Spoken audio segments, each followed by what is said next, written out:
और जब तक वैसा लड़का नहीं मिलेगा हम प्यार करना नहीं छोड़ेंगे। अरे एक लड़का कुत्ता हो सकता है, सब लड़का नहीं हो सकता है। हाँ, एक ना एक दिन भगवान मेरा फरियाद सुनेगा, हमको लड़का लाके देगा, चाहे हम बुढ़ी 60 साल की काहे नहीं होगा, लेकिन तब भी प्यार करते रहेंगे, करेंगे। कोई माशाल्लाह बाप का पीला प्यार करने से नहीं रोक सकता। बाप का पीला 16 नंबर तक बॉयफ्रेंड बन चुका है मेरा।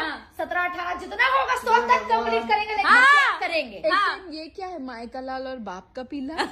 वो मैंने अपना इन्वेंस किया है, क्योंकि माँ का लाल सब बोलते तो हम बाप का पीला भी ऐड करते हैं। माँ का लाल क्यों? माँ का लाल क्यों, मतलब माँ का ही लाल क्यों होगा, बाप का क्यों नहीं होगा? बाप का पीला भी है। हर कोई माँ को क्यों टारगेट करेगा? बिल्कुल। एक बार धोखा खाने से हम प्यार करना छोड़ दें? हमारा प्यार इतना सस्ता है, हमारा दिल इतना कमजोर है कि 100 बार धोखा देगा बेटा, 100 बार प्यार करेंगे। और दिखा देंगे कि हमारा दिल नहीं, क्या है, समंदर है। समंदर है।